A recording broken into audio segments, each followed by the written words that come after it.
Ladies and gentlemen, good day and welcome to half-year and year-ended 31st March 2022 earnings conference call of EKI Energy Services Limited, organized by Orient Capital. As a reminder, all participant lines will be in the listen-only mode, and there will be an opportunity for you to ask questions after the presentation concludes. Should you need operator assistance during the conference call, please signal an operator by pressing the star then 0 on your touchtone phone. Please note that this conference is being recorded. I now hand the conference over to Manish Dapkara, Chairman and Managing Director. Thank you, and over to you, sir. Hi, good afternoon, everyone. I'm happy to welcome you all today to our H2 and the full year for financial year 2021-2022 earnings conference call. Before we begin, on behalf of all of us at EKI Energy Services Limited, I truly wish that you and your family has been staying safe. Please take good care of yourself, especially for the worsening heat waves across the country. We are here with you today to share details of our commendable performance for the H2 as well as full year of financial year 2021-2022. It is my pleasure to be briefing you all on this today. Joining me today is Chief Financial Officer at EKI Energy Services Limited, Mr. Mohit Agrawal, and our Investors Relationship Partner, Mr. Jinal from Orient Capital. Details of our financial results and investor presentation is now live at BAC as well as our website. I will share with you key highlights of our performance of the H2 and year ending March 31st, 2022. We are happy to report another set of robust results for H2 and full year for financial year 2021-2022. We have created history yet again in the international carbon markets industry to decarbonize the atmosphere with our stellar performance.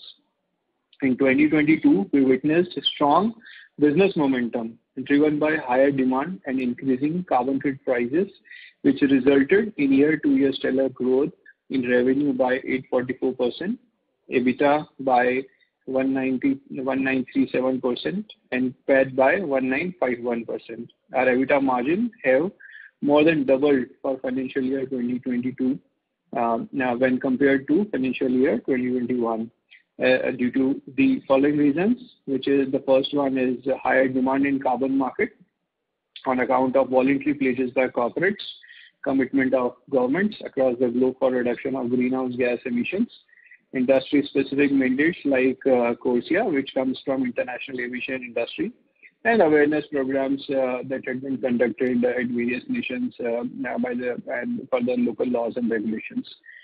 The second reason is geographical expansion done in last 18 months, started generation of business from the countries like Turkey, Brazil, Kenya, Bangladesh, Sri Lanka, Indonesia, and others. The third reason is price hike of carbon credits on account of high demand and limited supply.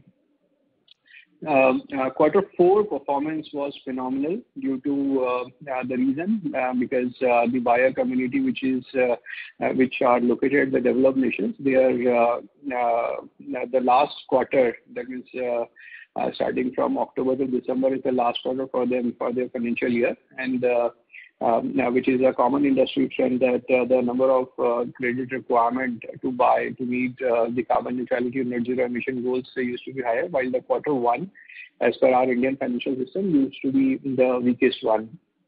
I'm pleased to announce that our board of directors have approved the issuance of bonus shares in the ratio of 3:1. These shares on bonus for every 1 share held. The board has also approved the migration of the company from SME segment to the main board on BAC, subject to approval from concerned authorities. With an objective to create value for our company shareholder, we have declared and paid interim dividend of rupees 20 per share for financial year 21-22. Few deals of quarter 4 had got delayed due to the impact of Russia-Ukraine war at European Union nations, since they are the major buyer of voluntary credits as compared to other developed nations. Now the market is coming again back on track. Our stellar performance is the result of team EKI, who strive every day to ensure the best for the planet and for our customers and shareholders. With a deep passion for climate, we have driven targeted efforts for climate actions in year gone by, and now geared up to accelerate climate action to full throttle and step up strategic efforts manifold. With a renewed vision for strong focus on climate action, we have embraced a new brand identity that brings together the sky, nature and ocean to steer the planet to a net zero future. Our new logo has a leaf at its heart and forms a globe to symbolize our efforts to restore nature and rehabilitate the planet. The zero made by the globe together symbolizes zero for our stride to net zero. We are committed to become a net zero company by year 2030 and will also aim to significantly contribute to effort to cap global temperature to mobilize up to 1 billion carbon credit in next 5 years, that is by year 2027. In line with our vision to uplift the community, we have enhanced our green cooking initiative manifold.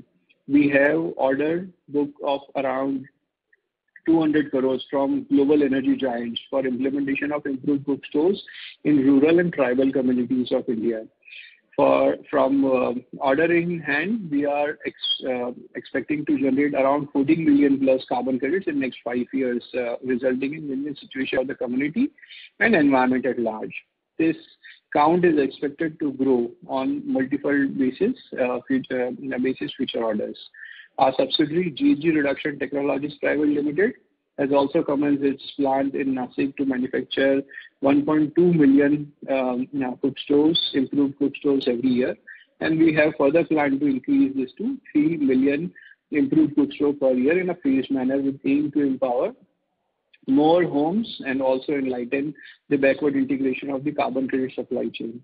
We have grown as a team to tune to 200 plus employees and have also moved to a new corporate office. We have also extended ESOP benefits to our employees in recognition of their hard work and commitment to the company. Our team is our backbone and greatest asset.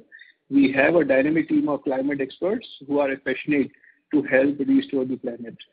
We now also have a new sustainability arm that caters to the unique requirement to our customers. We have also renewed the structure of our service offerings in line with market dynamics with unique requirement for urgent climate action.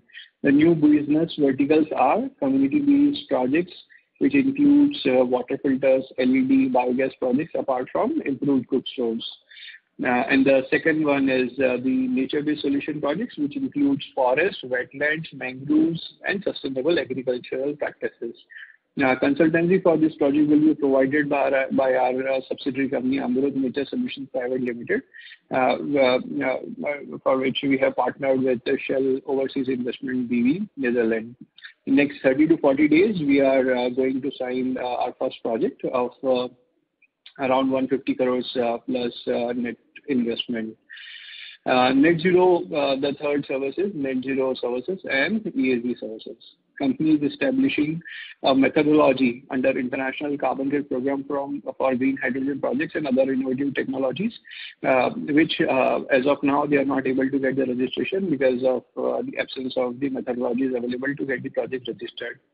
We promise to continue our endeavor to steer the planet to net zero and to aggressively drive our vision to build a greener tomorrow. We are geared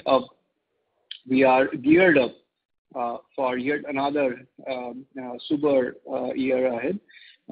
We will continue to restore the planet while also aligning economic recovery with long-term sustainability to help develop a climate-resilient global economy.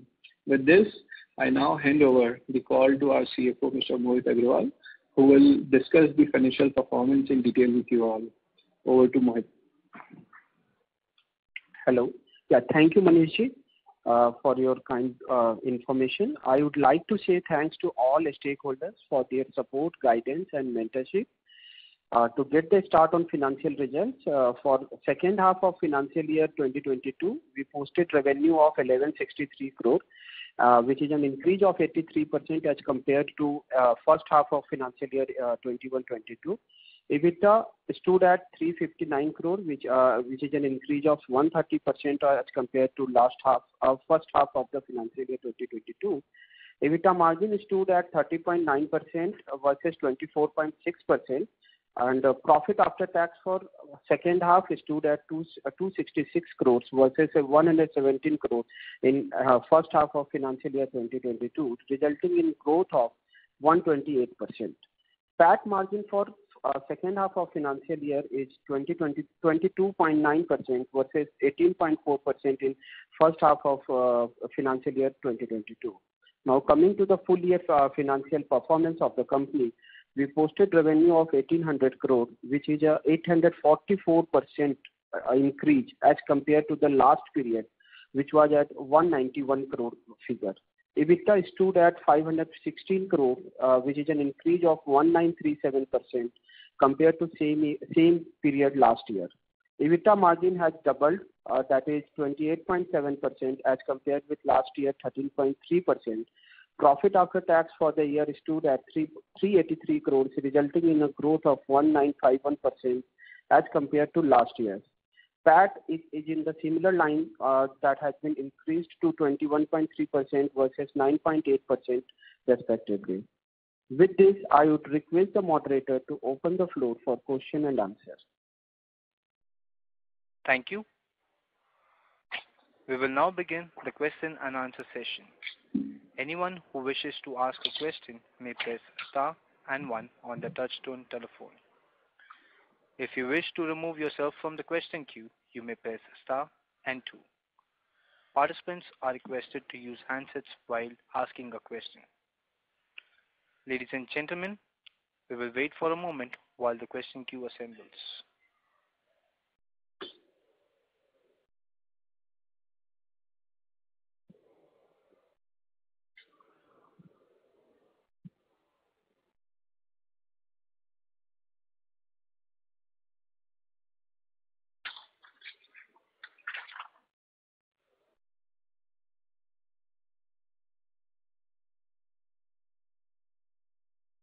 Thank you.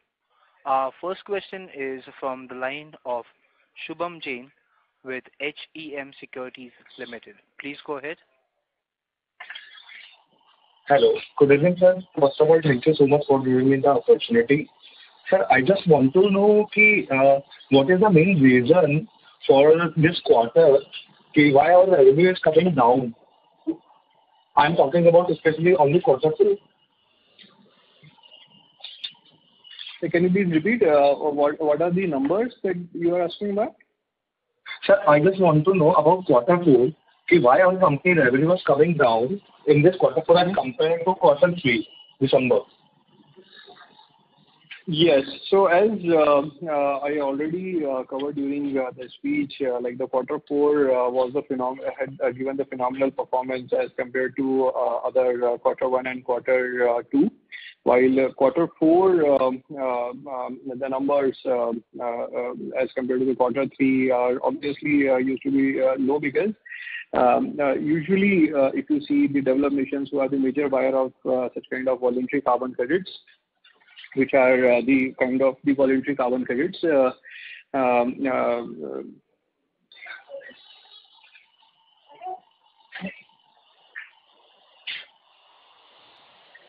Hello, can you listen to me? Sorry, sir, your voice is not audible. Yes. So I just repeat the same.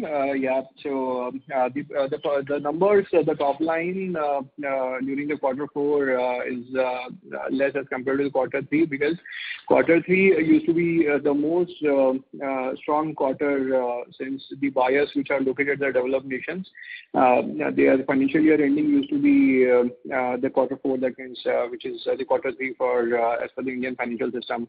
So the demand for the carbon credits to meet the net zero emission targets and to meet carbon neutrality targets it used to be high during that particular quarter as compared to other quarters, that means quarter 1, 2, and 4, as per the Indian financial system. So that was the one reason. And another reason is the war, the Russia-Ukraine war, because of which various companies, majorly for our carbon markets, European Union nations, they are the major buyer of such kind of voluntary carbon offsets. And because of the impact of high prices of oil and gas and other issues for which they were sustaining because of the war, the few deals had got shifted from quarter 4 to new financial year as per our Indian financial system. So that were the few of the reasons because which and that is quite natural as per our industry. Related to the demand used to be there, the maximum demand used to be there during quarter 3, while during quarter 1, 2, and 4 it used to be lesser than the same.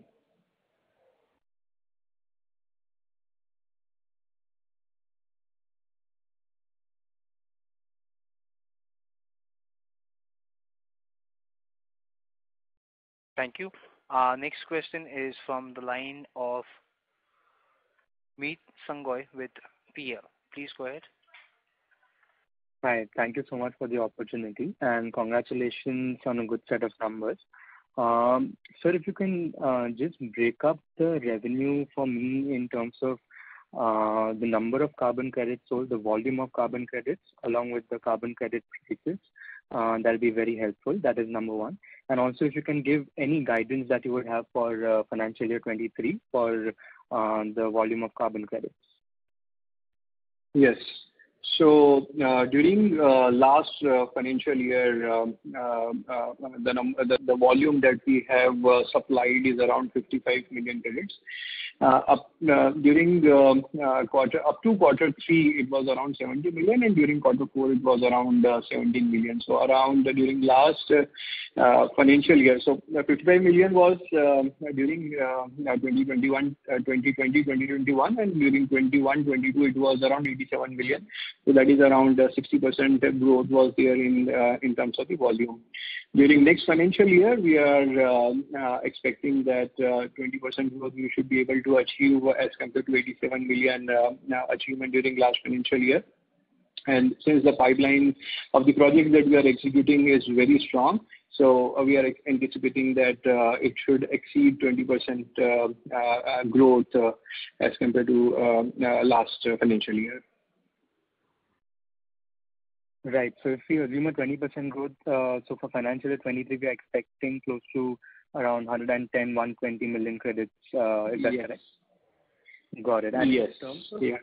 So if I just break this down, I think Q3, you had mentioned that you had sold close to 25 million credits.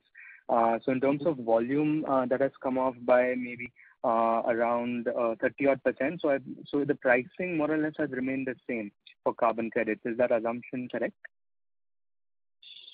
Yeah, so the prices used to vary based on the vintage, country of origin, program, technology, and various other factors are there. So we would not be able to comment over the prices because different set of credits originated from different country, from different technology used to be having different prices. So averaging, calculating through the averaging of the volume as compared to the turnover would not give the correct figure.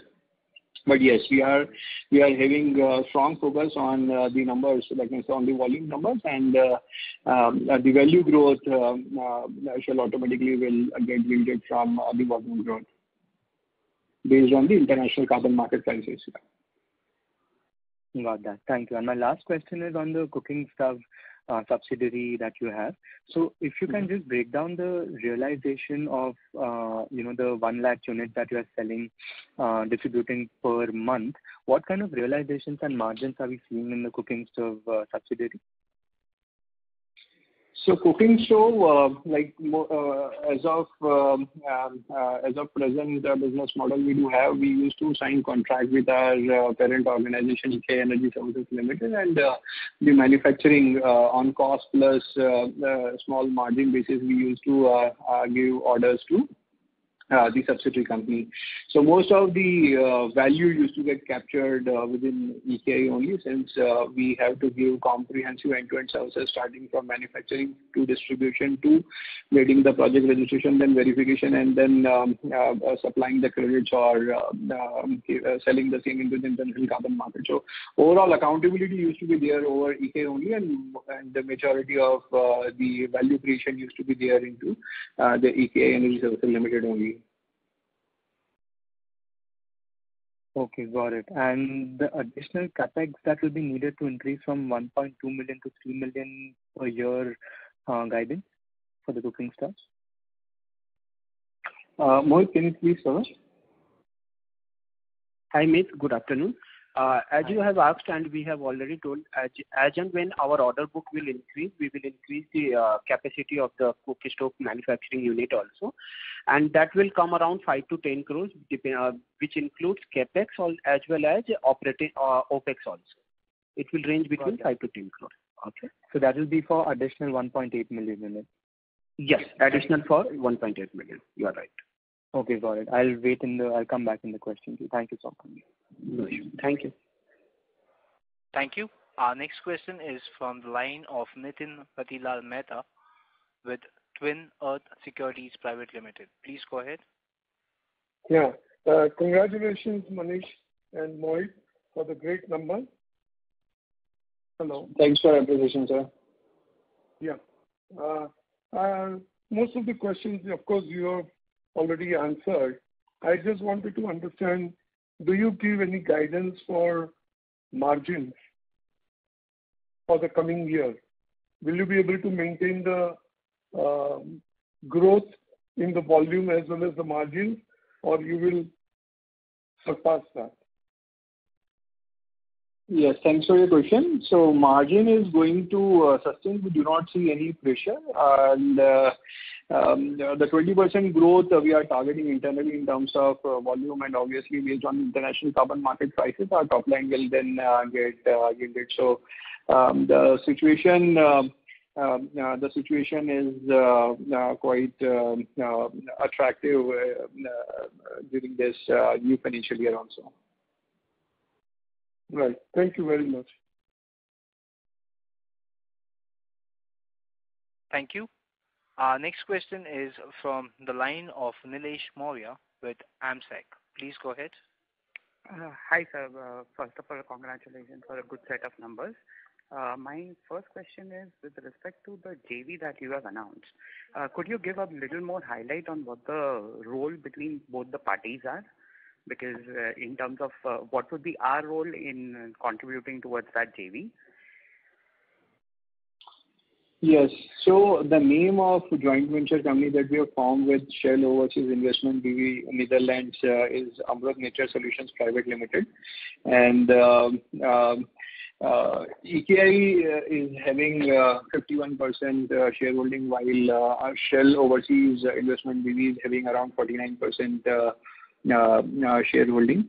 Our main focus of this Amrut Nature Solution Private Limited is to invest into the forest, into the nature-based solution projects. Since carbon sequestration technologies are not economically feasible or viable as of now. So for the whole world, nature-based solution is the best option to remove carbon dioxide or greenhouse gases from the atmosphere. So this nature-based solution projects includes forestry projects, installation of new forest, saving the degradation of forest, reforestation activities, then wetlands, installation of mangroves over the seashore, adopting sustainable agricultural practices. So these are the kind of projects which are specifically focused through this Amrut Nature Solutions Private Limited.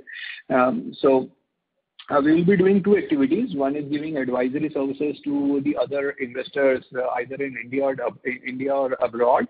So we have geographical. We do not have any geographical boundaries for giving advisory services on how to put all such kind of projects. If some other investors are there, which brings their own projects along with their funds. So we would be able to help them to put all such kind of nature-based solution projects on ground and then apply for the registrations, apply for the verifications to earn carbon credit from such kind of business activities. While this is the one activity related to the advisory services, since there are different kinds of projects that can be developed in our carbon credit industry. One sector is renewable energy sector, that means technologically driven projects. Another one is renewable energy. Third one is waste management projects, electrical vehicle projects.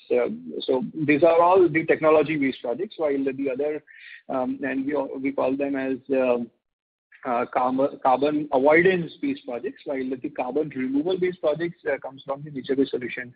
The other set of activity that we'll be doing is to identify new projects and new investment opportunities. So that will be the responsibility of EKI Energy Services Limited and our JV to identify such kind of projects specifically in India and nearby nations, and then showing the same to Shell through their then Shell team to their internal criteria to approve the project to invest. Shell would be having 93% investment rights, while EKI Energy Services Limited would be having 7% investment rights, while the whole implementation of the project, including putting projects on ground, up till registration, verification, and then generation of carbon credit will be the accountability of joint venture company. So these are the two different activities we will be doing through this JV. Sure, understood. So Shell's major responsibility is about project financing. So Yes. just to follow up on the description that you just gave right now, the getting these new clientele or the new projects, is it EKI's role or is it Shell overseas roles? And where would, I mean, if we look at the clientele that we are trying to look, because the operations of the JV and our operations are very much similar, how do you differentiate that, who brings in the client and which goes under the JV and who finances it? So I'm a little confused on that. So the second activity that I have mentioned, which is related to identification of the projects for getting the investments. So that is the accountability of EKI. So all three different entities can do such kind of activities. So Shell can also identify the project and can bring it on ground, can bring it to get invested. EKI can also do similar activity, and JV would also do similar activity. While the exclusivity, whosoever, either EKI or JV or Shell, whatever business activity that they will do identify under this NDS regime, need to be exclusively executed through joint venture company only. So that is the exclusivity binding contract we do have between Shell and EKI, that each and every activity related to the NDS consultancy and investment and finding the investment grade projects will be executed through JV only. Okay, understood. And just a common question towards it. Since Shell Overseas Investment sounds like an investment vehicle, the promoters that are part of this company, do they come from carbon trading background, or they are just the financing guys, or people with experience of project finance and banking?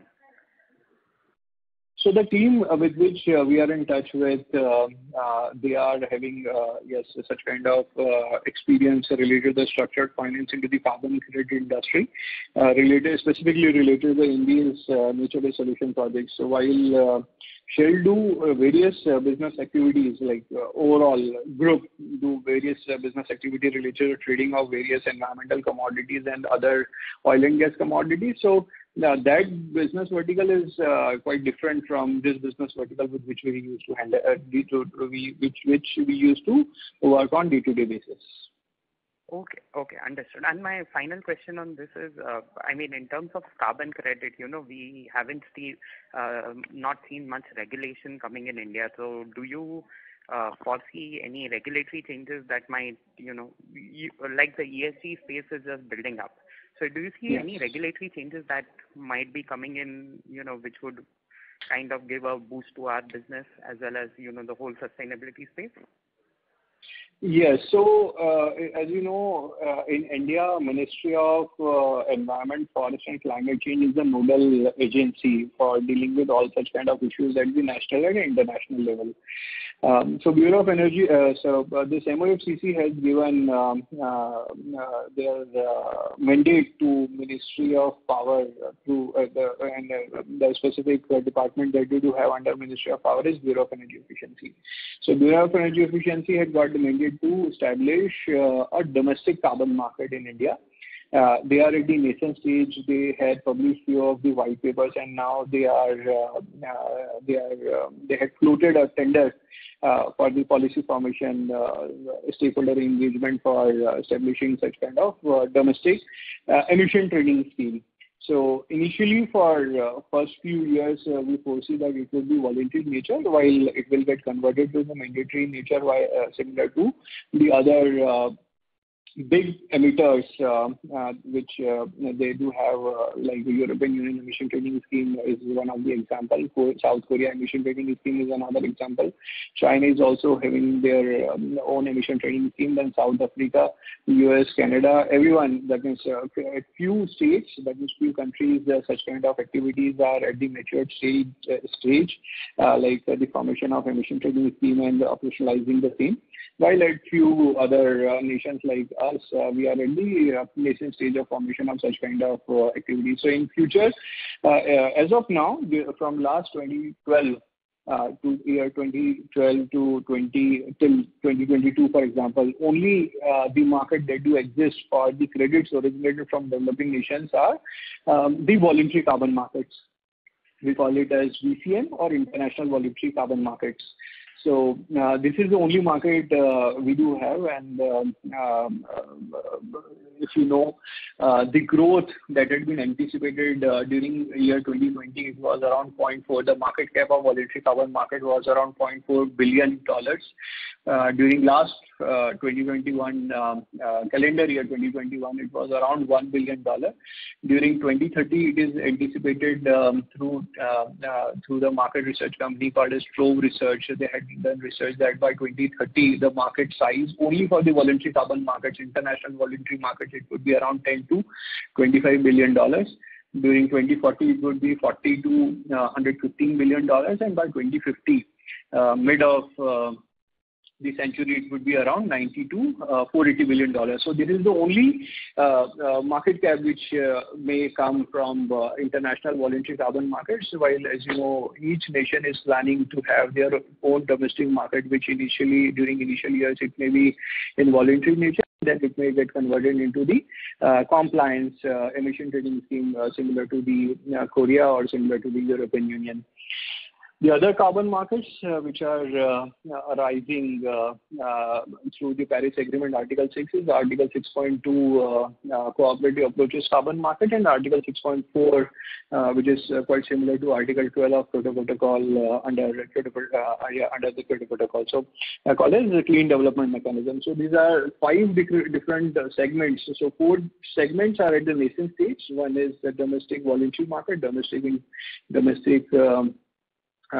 compliance market, then Article 6.4 market, Article 6.2 market, and then international voluntary market. So as of now, only international voluntary market for the countries like us, for the developing nations, this is the only option we do have to sell the credits in the international carbon markets, while these 4 different markets are quite upcoming in next 2 to 5 years. They will come into the existence, and whatever the $1 billion market cap which may come from the international carbon voluntary carbon markets. So there's the new 4 markets will add more market cap, and so it will be the immense development opportunity would be there for the organization, for our organization, EKI. Yeah.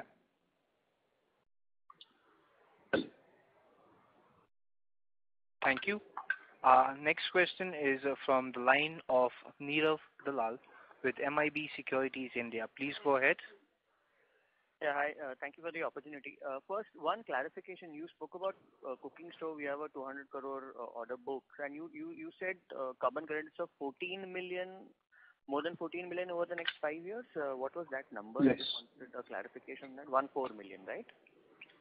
Yes. So 14 million credits would be generated from this 200 crore investment.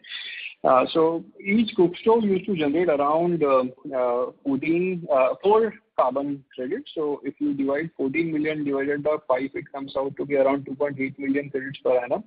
And divided by 4 would be around 7 lakh cook stoves order we do have out of the numbers that have been covered during my speech. So these are the numbers. Got that. Right. My second question is, broadly, if you can give us a thumb rule in terms of if a customer pays, so if you realize, say, 100 rupees on carbon, on selling carbon, or you realize 100 rupees from the customer, how would it be split between, say, services and the carbon credit for you? Is there any ballpark number that one can work on in terms of what would be a split of services and carbon credit? So yes, actually we do give comprehensive advisory services to our clients, wherein we do not charge anything upfront. We do work on the revenue sharing model. So whatever the investments which are required for our working capital, our financing costs, are the fee that we need to pay to third-party inspection company, then travel expenses, the fee that we need to pay for getting the project registration, for getting the project verification, and then the other associated costs. So finally, once the credits will get issued, we do sell the same in the international carbon markets, and based on the revenue sharing model that we used to sign with our project owners, we get the revenue. So we do not do different that means bifurcation of cost versus revenue. So so that is the only one you can say one line through which the revenue used to come and then expenses we used to reduce. So we do not give such kind of bifurcations as of now. Yeah. And we book on gross basis, not on net basis, right? So gross realized from selling of the carbon would be what we book, and then our expenses and sharing with the customer will be in the cost item. Yes. Okay. My third question is regarding, now for us, we will always be playing in the voluntary carbon market, right? We will never be able to play in the ETS market. Is that a right assumption? Yes, because the credits which are originated from Indian territory or majority of the developing nations like China or Brazil or maybe Southeast Asian countries or Latin area countries or African countries. So credits, so we do have only 3-4 established compliance carbon markets or emission trading schemes. One is European Union ETS, another one is South Korean ETS. At some party we can consider in Singapore also we do have one carbon tax mechanism is here, not exactly the ETS, while in South Africa we do have a mix of ETS plus tax. So any credits which are originated from developing nations like us used to not get directly consumed under such kind of compliance market, which was the scenario during 2005 to 12. So as of now, yes, we do work under only voluntary carbon markets because the credits originated from the nations like in which we are operational used to not get consumed under the compliance carbon market. So that is the barrier, international carbon market barrier we face. Correct. So, but as you said, the voluntary carbon market is there for us to play with, and it is going to be a big market. So who would then be the players if all the countries have their own ETSs? Then who would be the people who would be wanting to do the voluntary carbon market? If you could just give a brief explanation in terms of that. Yes. So let us take example of a company which is situated in Germany. That is regulated through a compliance emission trading scheme called as EU ETS. So every year, for example, that particular company is emitting 100 tons of CO2, and every year ETS used to cap their emissions that they are doing. So during year 0, for example, they are doing an emission of 100 tons. During year 1, they may get their target to reduce 5 ton CO2. So net emission they can do is 95 ton. Maybe by next second year it may be around 90 tons. So these are the caps used to be given by the nations or the compliance regulations to reduce the emissions with X factor. It is not possible that under ETS, for example, EU ETS can give the emission reduction target of all 100 tons CO2 during year 0 or during year 1 only. It is impossible because if that is possible, that means they must have 100% renewable energy. Yeah. Correct. 100% renewable energy, or whatever the emissions that they are doing because of their business operations should be made zero, and that is impossible. And that is the only reason why our carbon credit industry came into the existence. So one company which is not able to reduce the emissions, it can buy the credits originated from the other company which is able to reduce the emissions through different tools and techniques. So. Yeah. So what you're trying to say is that there will always be, so the ETS market would not be able to fulfill all the demands, so there will always be a voluntary market that would. Yes. So the nations, so the country, so the companies, or specifically the products or services that they are offering into their domestic or international markets, once they declare that they want to become carbon neutral, they want to achieve net zero emissions. So whatever the emissions that they are able to achieve through compliance ETS, they would be able to do the same. Otherwise, if they are not able to meet, then they have to buy compliance credits only. Like in ETS, they are called as European Union allowances. While, for example, since the baseline emission is around 100 ton and through ETS, they are allowed to reduce only 10 tons. So remaining 90 tons they used to buy from the voluntary carbon market, and that is why the voluntary carbon market is going to survive till we will not be able to achieve net zero emission goals. So as you know, most of the developed nations, they do have declared that they want to become net zero by year 2050. Chinese government had declared by 2060, and Indian government had declared for 2070. So once we do achieve net zero emission goal, then that means the compliance emission trading scheme will do cover 100% sectors, 100% emissions. Till the date, if they are not able to achieve the same, so voluntary market is going to be in existence with the compliance carbon market across the world. Got it. Just one small clarification. I'm sorry to interrupt, Mr. Dalal. Yeah, sure. This is the operator. Thank you so much. Thank you.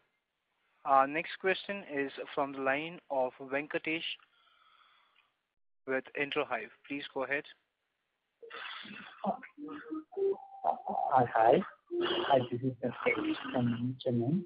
So, first of all, I would like to congratulate for the customer. Can you please repeat? We are not able to hear you.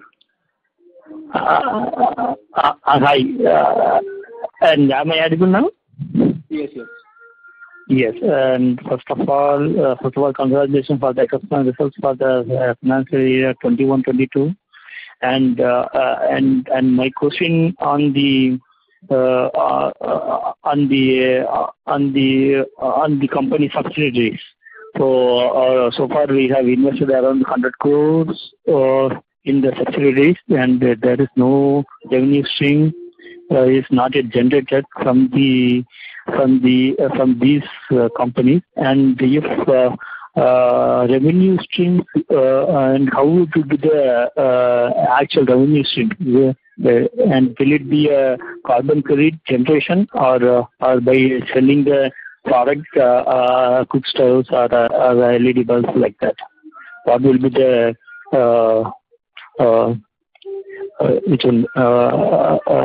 what will be the revenue streams for the same?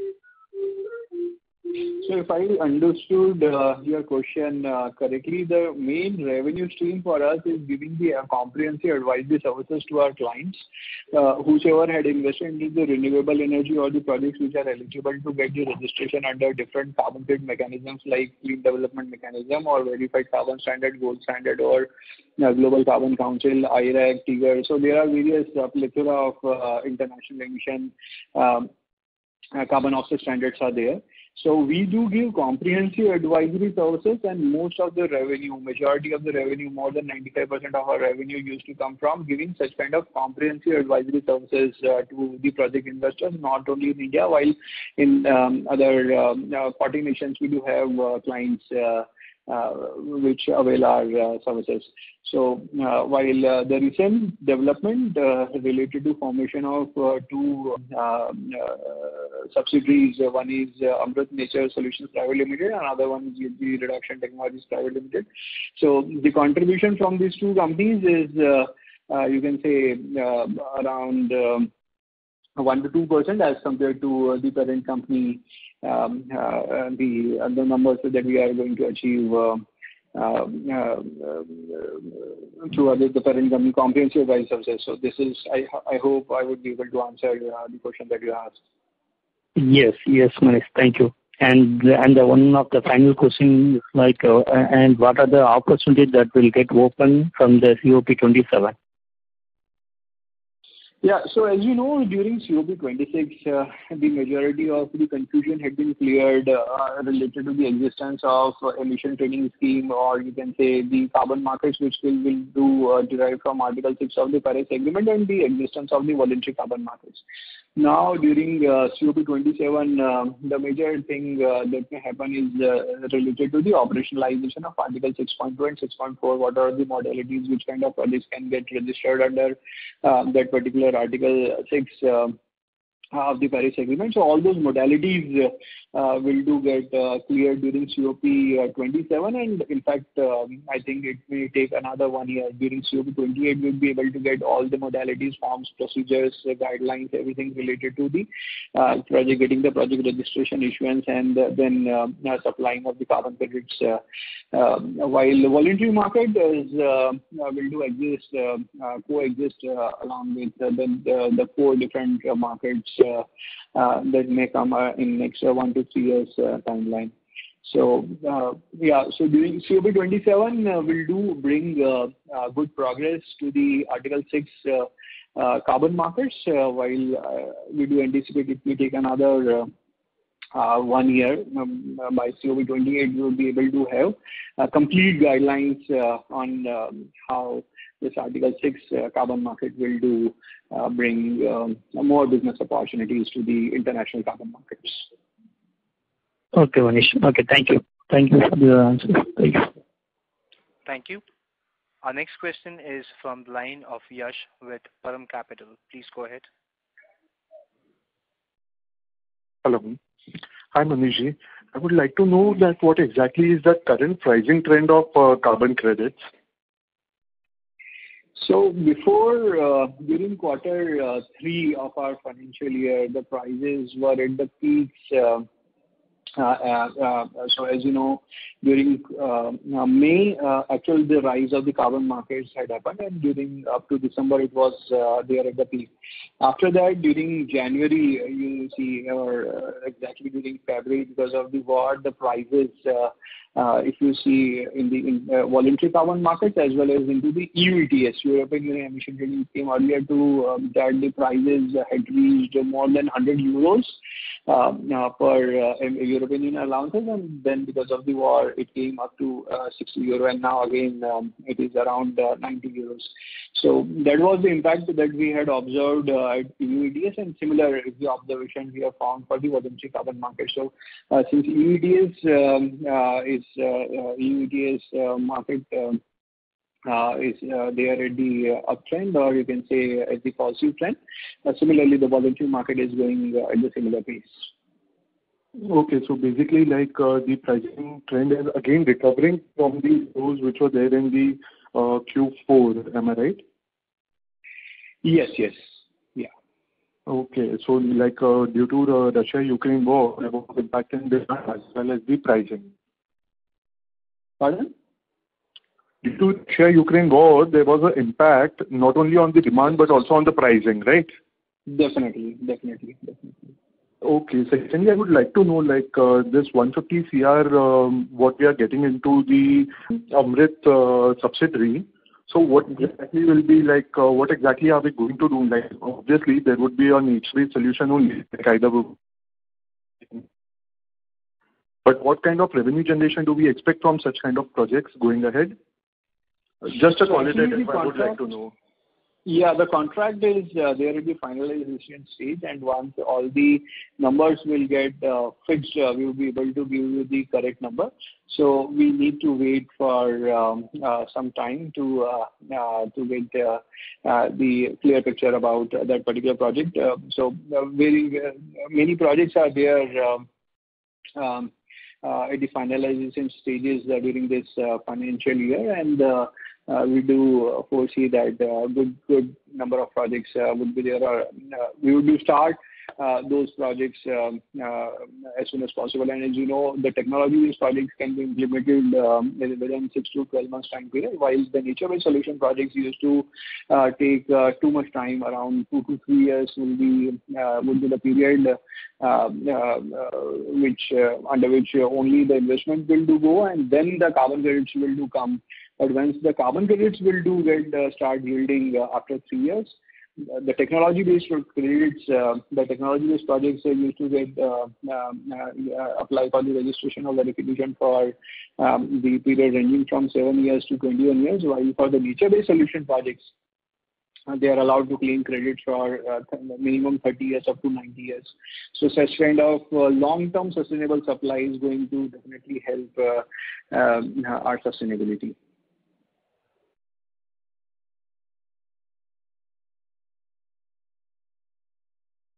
Thank you. Our next question is from the line of Kamlesh Kotak with Asian Market. Please go ahead. Good evening, Manishji. Congratulations for good show.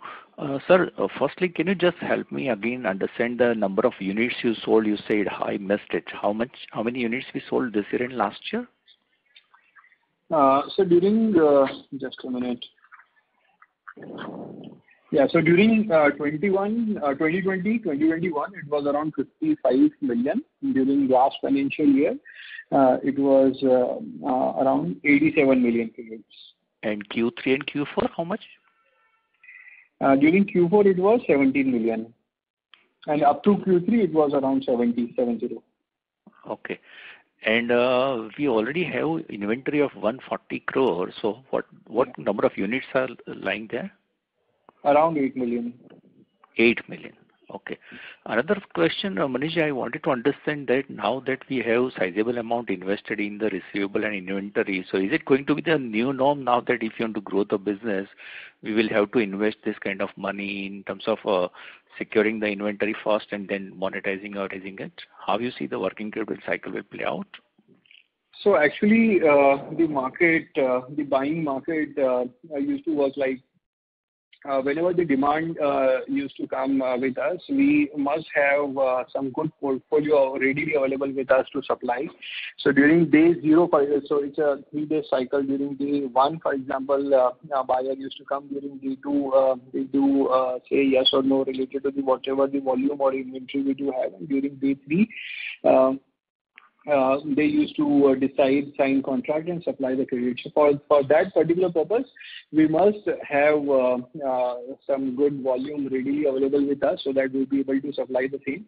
While we do have internal metrics, how much credit we should keep within our inventory and how much credits we should get hedged depending over the procurement price. So these are a few metrics with which we used to work on day-out basis. Which means that if we are targeting 20% higher volume next year, we will need accordingly sizably have to invest in inventory as well as receivables, right? Yeah, at some point of time, so we may be able to say yes, but at some point of time, that may not be the situation. So, yeah, so the situation used to change based on different market dynamics around the year. Sure. Okay. Secondly, can you separately let us know how much investment has been made in the two entities, GHG Carbon and Amrut separately? How much investment till now we have made? At Amrut, whatever the seed capital is required or authorized capital is required, we are going to invest the same because the company had got recently formed, and then the new contracts we will do start over the same contracting over the same. So that is the position we do have with Amrut, and while for GHG reduction technologies, how much we have invested in? Yeah, for GHG reduction, we have invested somewhere around 70 lakh rupees in equity itself to get the stake in that company, and rest the company itself generating a profit for without. Yeah. So the 100 crore investment which is showing in the current asset, what is that, sir? 100 crore investment in current asset, that is a receivable which we have to pay on as a RCM, and out of that 100 crore, I can say in last 45 days we have already realized 60 crores from GST department. Means we have received the refund of around 60 crores in last 45 days. It's a normal business activities where we have to pay the RCM on import of services or any carbon credits being purchased or services which we have taken from outside. On that portion we have to pay the GST in India, and then we got the refund. Then you can claim the refund. Yes, and then the claim period is itself in somewhere around 60 to 75 days in GST. Okay. Secondly, sir, how can you help us understand your geographic revenue mix? Which geographies contributed this 1,800 crore of revenue? You can just get some sense on that. Yeah, I can give you. We have now present in 15 countries across the world right now, and we have done a geographical expansion in last 12 to 18 months. Every country and every place are generating a revenue for us. As of now, the biggest contribution is from Turkey. Turkey. Then Bangladesh, we have received a business in last quarter itself. But we are expecting that major contribution will be from Latin America and Africa down the line after 12 to 18 months, and we are expanding our team and we have a plan to have a presence in more than 30 countries down the line. In next 12 to 18 months, we are hiring people and we are establishing our companies as well as offices across the globe, so that we will have. Yeah, Europe is not a major country contributing. Europe is not Europe. Sorry, Manish, you can answer. Yeah. So actually, you see the whole world is divided into two parts. One is the buying nations and another one is the selling nations. So the sellers, the project owners to whom we give advisory services, they are located in developing nations, and the buyers are located in the developed nations. And European Union is the major contributor. Apart from that, Russia and Japan, they do have very less contribution to the international voluntary carbon markets as of now. So the first you can say is this European Union. Second one is USA. Third one is Australia, New Zealand. And the smaller part also goes to some smaller nations, smaller developing nations like in India. Now slowly the buying community is getting on right. Like the airports are buying the credits. A few food delivery companies are also buying the credits. The companies which are majorly focused on the ESG or net zero emissions or carbon neutrality goals in the developing nations, they are also buying the credits. So few companies which are based in Europe, Middle East, they are also feeling responsible to buy the credits to make their business operations carbon neutral and net zero emission to meet their net zero emission targets. So, but majority of the whole world and the whole world developed nations, and specifically European Union, is a major buyer, while slowly the other developing nations, you can say the other developed nations, you can say comes under the second position, and the third position comes for the rest developing nations like India and China. Okay, fine. Finally, sir, any funding plans over the next 1 year? What kind of investments you will make and how you will fund it? Can you help us understand that, sir, across the three entities? So And the compare the other internal, two. yeah, so the internal, whatever the funds we do have, we are trying to deploy to get the maximum return on investment, either to develop more and more projects, to take more and more advisory services to work under the revenue sharing model. The second one is to develop cook stove or community-based projects, and third one is nature-based solution projects. So we do have a plan to mobilize our internal funds, which are there with a significant numbers. So this is the plan, and if we get good opportunities in the future, then we will also look for good collaborations for the team. Any numbers you can put it to, sir, in terms of the investment amount? So that is not being the main agenda as of now within the organization. We are trying to use internal financial resources at its peak. Okay. Thank you, sir. Thank you. Ladies and gentlemen, in interest of time, this was the last question. On behalf of the company, I would like to thank you for participating on this call. You may now disconnect your lines.